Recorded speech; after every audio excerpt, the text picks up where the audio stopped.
Well, let me bring this into the conversation then, because obviously we recognize there's a problem, right?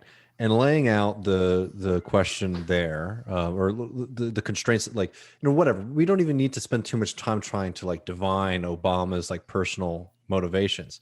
You can see that there are structural constraints that are just baked into the nature of capitalism. And I'm sorry to keep harping on this to some of our listeners, but I just keep on trying to make these points because a lot of times people want to think about politics as just like a moral plane, right? Where like, it's good versus evil. And there's a lot of evil people and there's a lot of good people out there. But I think if we want to start winning, we need to start thinking about structure and power. And to begin that is like talking about the oil industry right now. To do anything, we're going to have to shift our politics and our power. And that's just is going to mean that we're going to have to be able to leverage the power of the working class to do something different. I'd be happy to go in any direction you'd like, but as a quick example, here in Texas, people who work in oil have seen what the future will bring. And that what I mean by that is that there was a huge lack of profitability and you saw people lose their jobs, and you're seeing people today. There's, another big push, I believe, with Exxon, locking out oil and gas workers, right? These workers here are seeing what the companies are going to do to them. And they're also recognizing that it does seem that this is not going to be an industry that's going to be as strong for the next 50, 60 years for them. That's a huge labor opportunity to try to organize something different. I know, people like Ryan Pollock and people in the AFL-CIO are trying to like jump into that. But anyways, this is a structural opportunity. And, I don't know, like it's hard to say if we're meeting the moment or not, because we are really weak and we're trying to build power. But these are the kinds of things that we need to understand, that if we want to do something different, we need to leverage the opportunities that we have to fight for working people and to save the planet. Yeah. And I think the oil industry really, it sucks to work in, because it's beset by these booms and busts. The last bust was in really the 1980s. It was devastating. I don't know if you ever read the book Friday Night Lights, but it actually takes place in the wake of this just utter calamity of oil price crash and layoffs all across Texas. And then it went through a boom in the 2000s, and of course a lot of people make a lot of money in those booms, but then it comes crashing down again.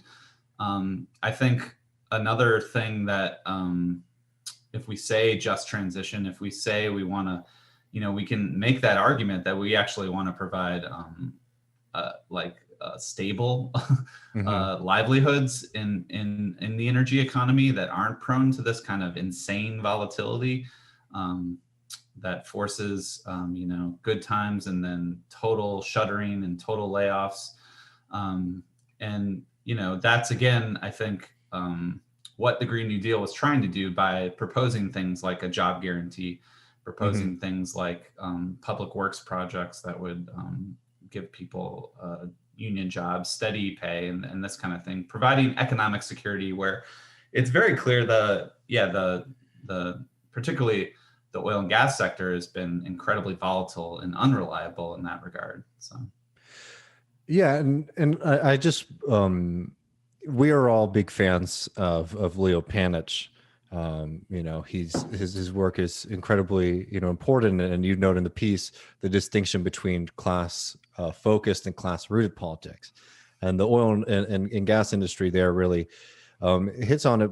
But how would you sort of describe the dynamic today, 2021, post Bernie, when it comes to the environmental movement, trying to move from being, sort of class focused versus class rooted movement?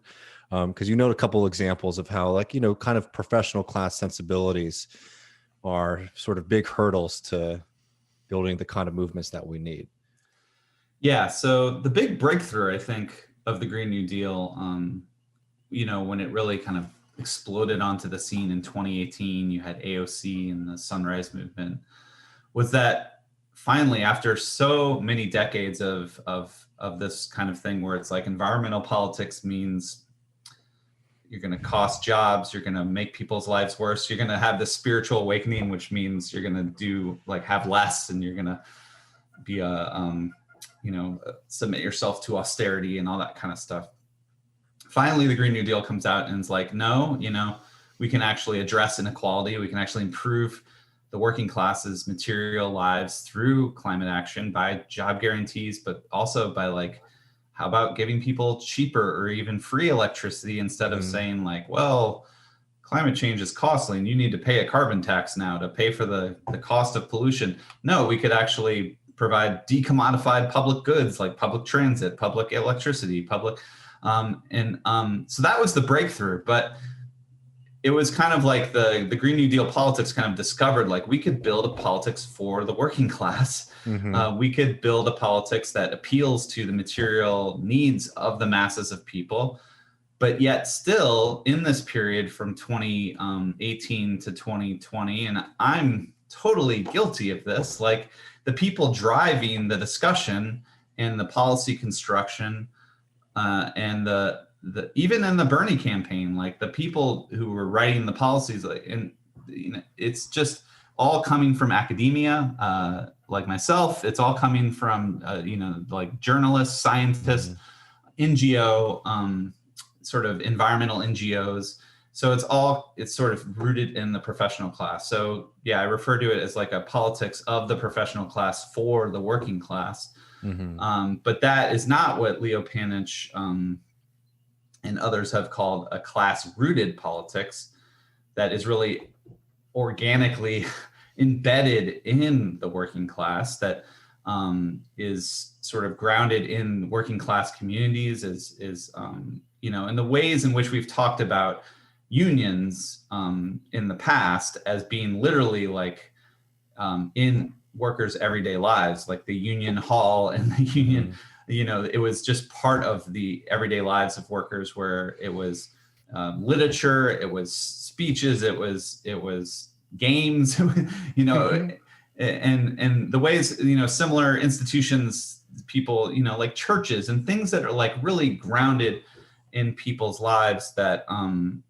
that would really motivate and mobilize those the working class people. And that's what we're still really lacking. We're still lacking those institutions that are really firmly embedded in people's lives. And DSA and others were it's trying to kind of, because DSA of course has this kind of professional class, downwardly mobile millennial kind of a kind of demographic skew, or if you will. But I think the goal is to really just keep trying to project the politics outward to working class communities, to try to build kind of institutions that will actually matter in their lives, and actually that can kind of build the working class politics we need, I think. I agree. And it's like, and these things are important. One, because we're saying, okay, the task needs this kind of mobilization.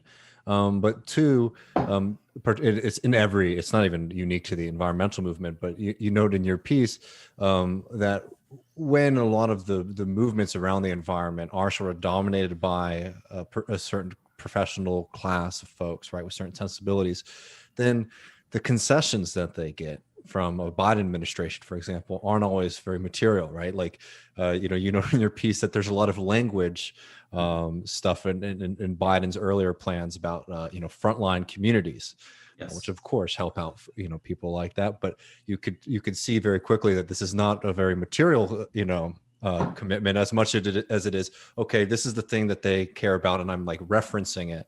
I'm acknowledging its existence. Yeah.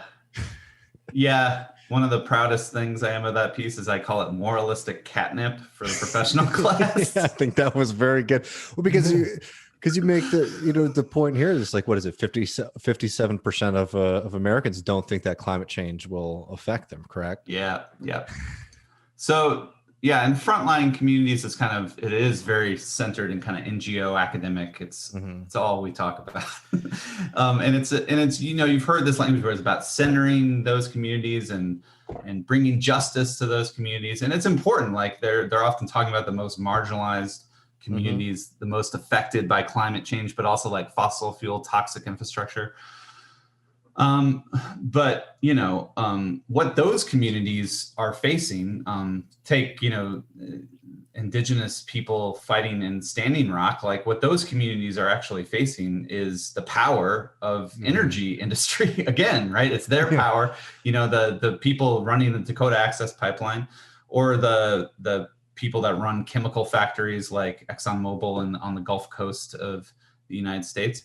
So again, like we actually need to build a type of coalition to take on that power. And it's too much to expect those very marginalized frontline communities to actually themselves be able to build the power. And the other thing is, like with the Biden plan, is it actually, the thing, the activists, which are based in the NGO spaces, they really wanted this thing that 40% of the investment that Biden projects is going to go to these frontline communities. And that was one of the big concessions. But when you actually start to be like, what does that mean? It means that you're going to have to do means testing. You're going to have to say, who's a frontline community? Who speaks for the frontline communities? And then you're going to have to target those investments, that money, to very specifically curated frontline communities.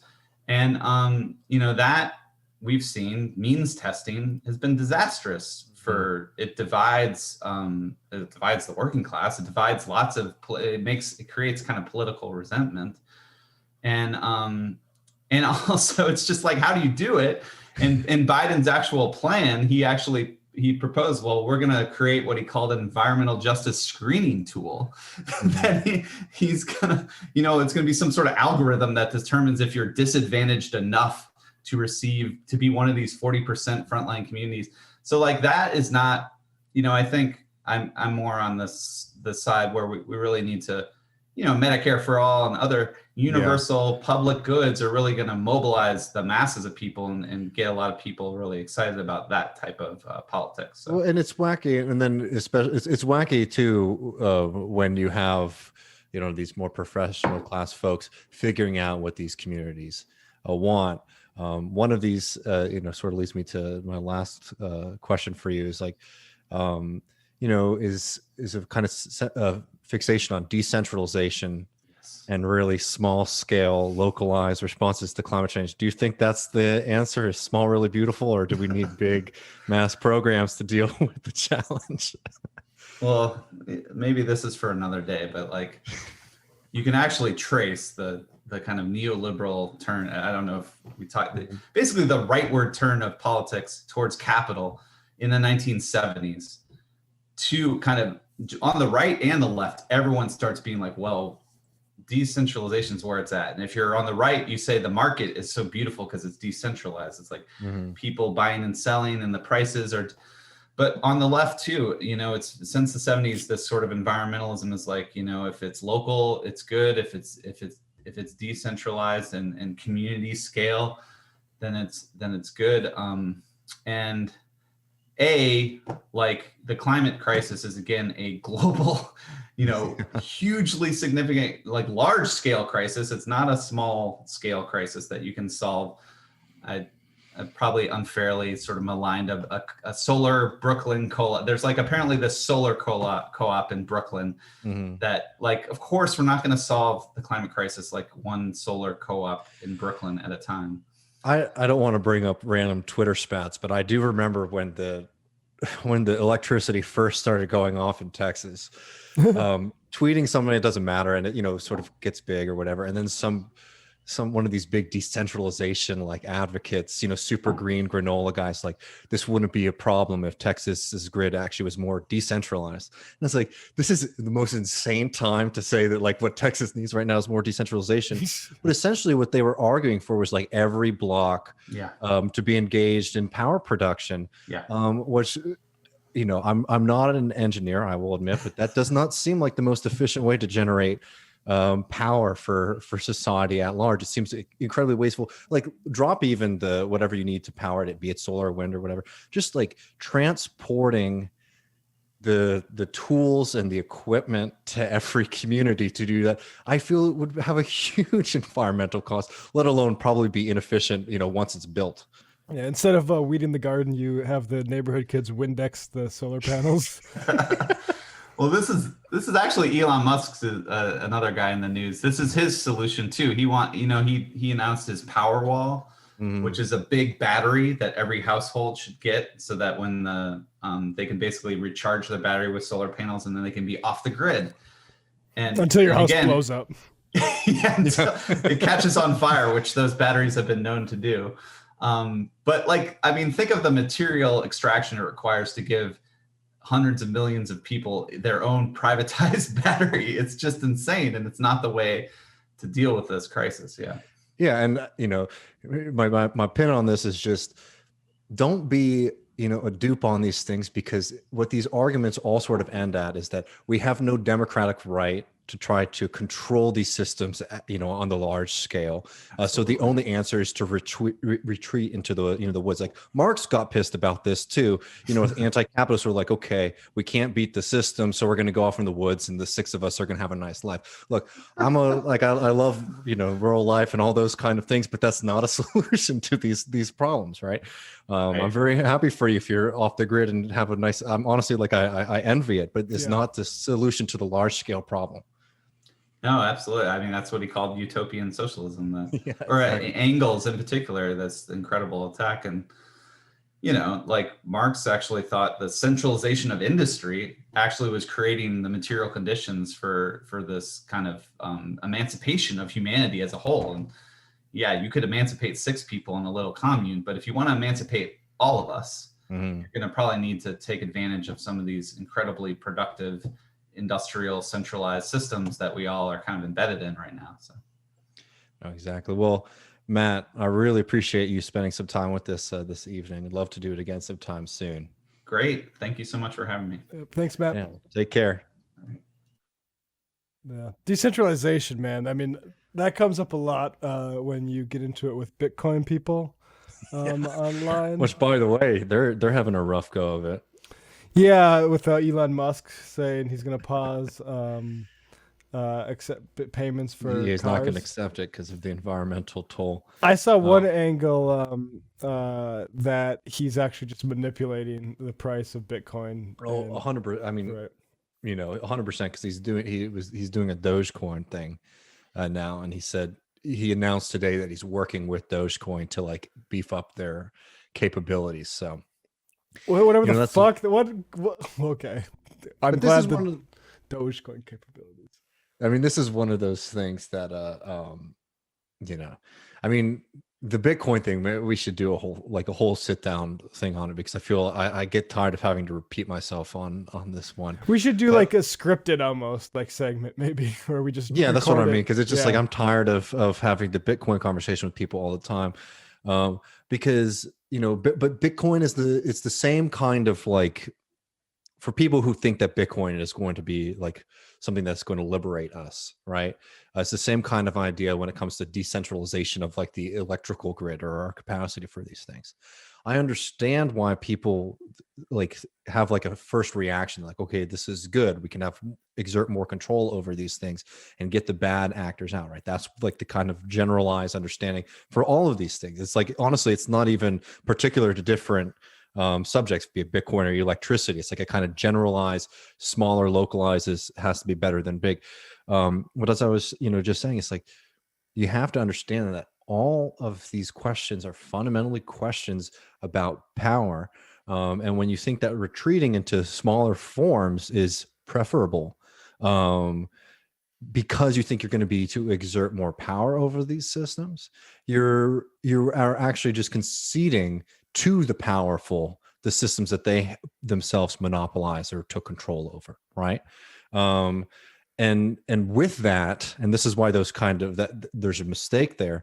With that, you weaken your ability, to do transformational change, because if you're only able to control very, very small things, then you won't be able to do the big things that we're talking about. We're talking about nothing short of changing the world, and you don't do that with the super, super small. Separated things like that. To put in the utopian socialist sense of the early 19th century, it's you can move to upstate to a commune, but that's not going to solve the slave trade, right? Yeah, exactly. You haven't. Yeah.